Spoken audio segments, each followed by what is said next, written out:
बिस्मिल्लाहिर्रहमानिर्रहीम। अस्सलाम वालेकुम students, welcome back.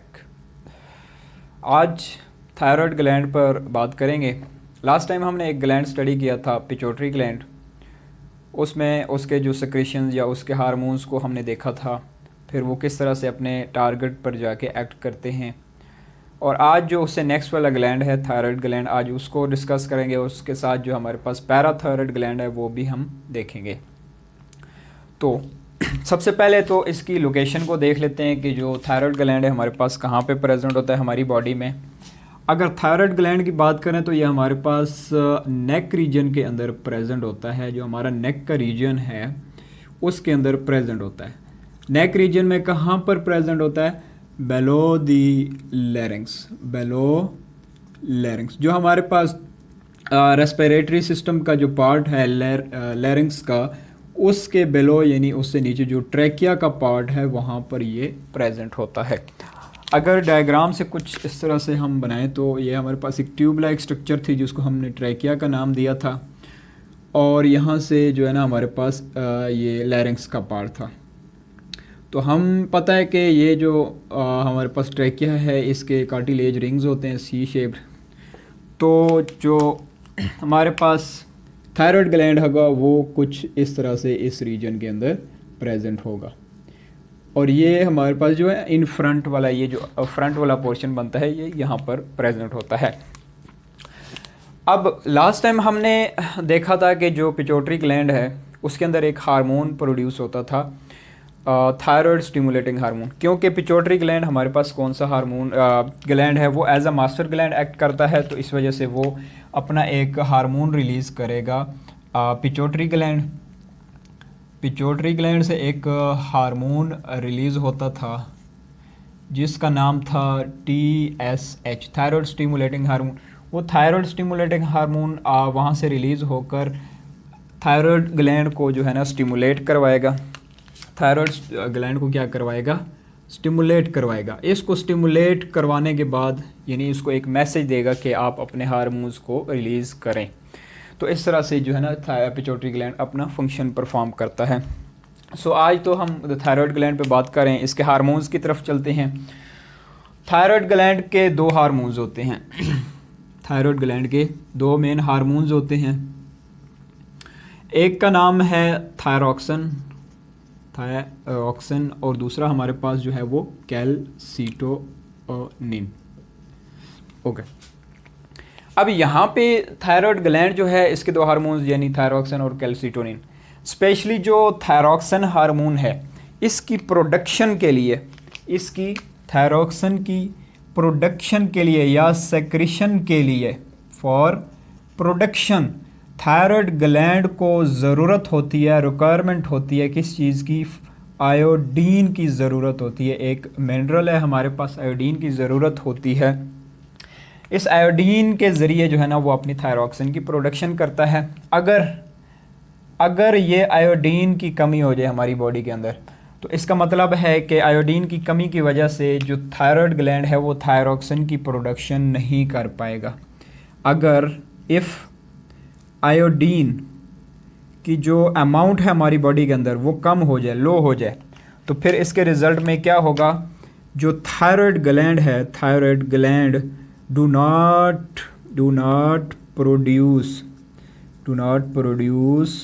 It's hormone. कौन सा हार्मोन? वो हार्मोन है स्पेशली थायरॉक्सिन। उस रीज़न में क्या होगा या उस टाइम क्या होगा?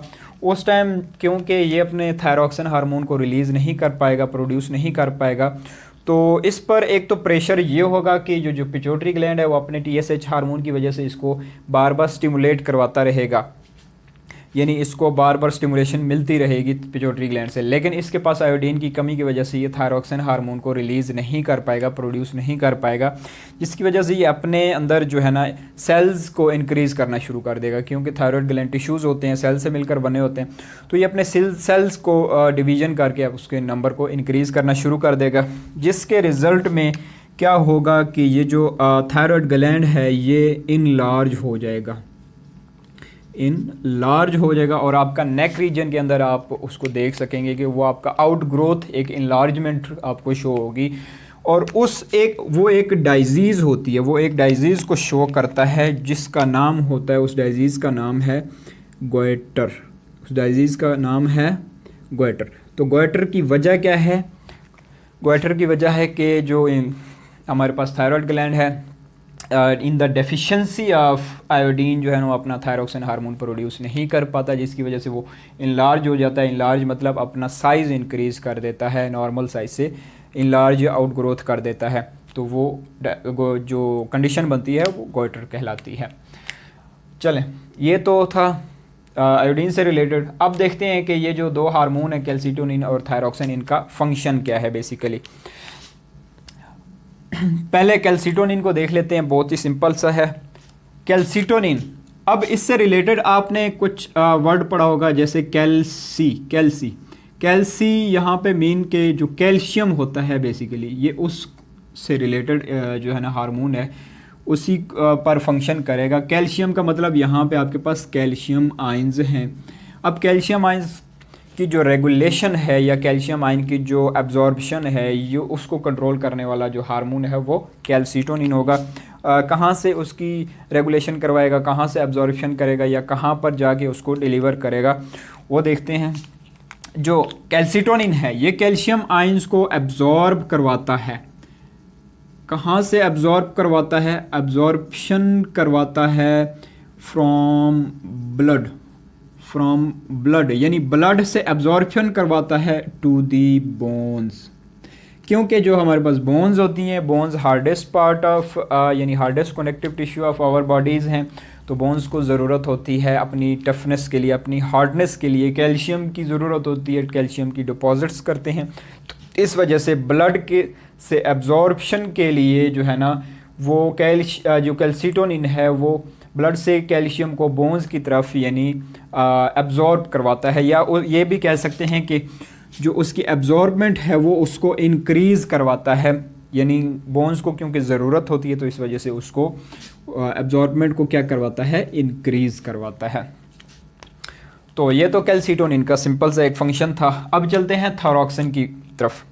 थायरोक्सिन जो हार्मोन है बेसिकली, अगर थायरोक्सिन की बात की जाए, production of thyroxine in the thyroid gland जो है ना, इसको हम नाम देते हैं थायरोडिज्म। थायरोडिज्म का मतलब है प्रोडक्शन ऑफ थायरोक्सिन हार्मोन। क्योंकि इससे रिलेटेड दो कंडीशंस बनती हैं, वो मैं आपको अभी बताता हूँ। थायरोडिज्म का क्या मतलब है? सेक्रीशन आप कह लें। हार्मोन्स के लिए ज़्यादा जो सीटेबल वर्ड हम यूज़ करते हैं वो सेक्रीशन यूज़ करते हैं, सेक्रीशन ऑफ थायरोक्सिन या थायरोक्सिन भी कुछ इसको बोलते हैं। तो थायरोक्सिन का काम क्या होता है? अब थायरोक्सिन का जो काम है या इसका फंक्शन है वो देख लेते हैं। इसका फंक्शन है, एक तो इसका फंक्शन ये है कि ये आपकी बॉडी की जो मेटाबॉलिज्म होती है ये उसको क्या करता है? रेगुलेट करवाता है। अब मेटाबॉलिज्म के अंदर कौन कौन से आ जाते हैं? रिडॉक्स रिएक्शन इसके अंदर आ जाते हैं। आपकी बुक में ऑक्सीडेशन का लिखा हुआ है, तो उससे रिलेटेड मैं आपको रिडॉक्स रिएक्शन के बारे में बता रहा हूँ। तो वो कलेक्टिवली हम उसको मेटाबॉलिज्म ही कहते हैं। यानी आपकी बॉडी में जितने भी कैटाबॉलिक या एनाबॉलिक रिएक्शन हो रहे होते हैं तो वो मेटाबॉलिज्म के अंदर आ जाएंगे। एक तो इसका ये फंक्शन है। दूसरा फंक्शन क्या होता है? दूसरा इसका ये फंक्शन होता है कि ये आपकी जो हार्ट बीट है ये उसको भी कंट्रोल कर रहा होता है। हार्ट बीट को भी कंट्रोल कर रहा होता है। इसके साथ जो आपका ब्रेथ रेट है, जो आपका सांस लेना है ब्रेथ रेट, ये उसको भी कंट्रोल कर रहा होता है, यानी उसको एक रेगुलेट कर रहा होता है और नॉर्मल रेट पर। तो ये थे थायरोक्सिन के फंक्शन। अब इससे रिलेटेड दो कंडीशंस हैं। वो कौन सी कंडीशन है? अगर थायरोक्सिन की प्रोडक्शन या सेक्रीशन अंडर हो, यानी अंडर प्रोडक्शन हो,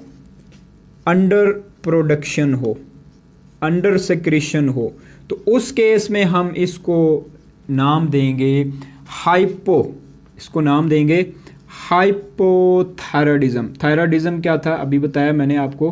प्रोडक्शन ऑफ थायरोक्सिन। तो वो हाइपोथायराइडिज्म कहलाएगी। और इस टाइम क्या होता है? इस टाइम ये जो आपके सारे फंक्शंस हैं चाहे वो मेटाबॉलिज्म है, चाहे वो हार्ट बीट है या ब्रेथ रेट है, वो सारे के सारे जो है ना इसके फंक्शंस में कलेक्टिवली इनको फंक्शंस ही लिख रहा हूँ यहाँ पे।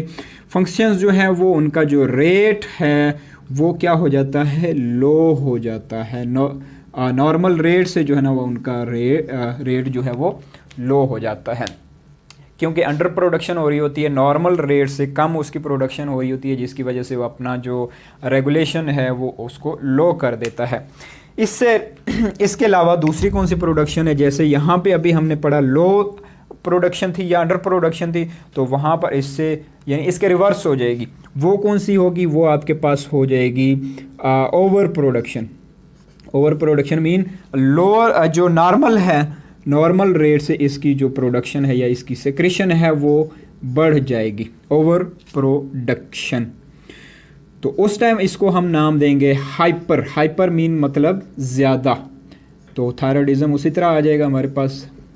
तो इस वक्त इसके फंक्शंस में क्या तब्दीली आएगी, इसके फंक्शंस में तब्दीली ये आएगी कि इसके जो फंक्शंस हैं बेसिकली वो, अगर हाइपोथायराइडिज्म में उसका रेट लो था तो इस वक्त इनका रेट क्या हो जाएगा, क्या हो जाएगा, हाई हो जाएगा, क्योंकि उसकी प्रोडक्शन ज़्यादा हो रही है। तो मतलब आप ये कह सकते हैं कि ये इनकी जो प्रोडक्शन है हार्मोन्स की वो इनके फंक्शंस से डायरेक्टली प्रोपोर्शनल है। जैसे आप फिज़िक्स में पढ़ते हैं ना, दो वैल्यूज़ आपस में डायरेक्टली प्रोपोर्शनल होती हैं, तो सेम यहाँ पे हम डायरेक्टली प्रोपोर्शनल भी कह सकते हैं कि अगर एक उसकी प्रोडक्शन जो है वो लो है तो उसके जो फंक्शंस हैं, फंक्शंस की रेगुलेशन भी लो हो जाती है। अगर उसकी प्रोडक्शन हाई है तो उसकी जो फंक्शन की रेगुलेशन है वो भी हाई हो जाती है।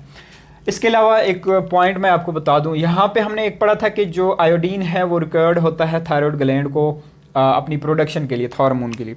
तो इसी वजह से ये रिकमेंड किया जाता है कि जो आप साल्ट खाएं, आप जो साल्ट लेते हैं अपनी फूड में, साल्ट इनटेक करें, वो आयोडाइड साल्ट होना चाहिए। तो आयोडाइड साल्ट की रीज़न यही है कि वो आपके जो थायराइड ग्लैंड है उसको यानी एक नॉर्मल रखता है, उसकी कंडीशंस को चेंज नहीं होने देता।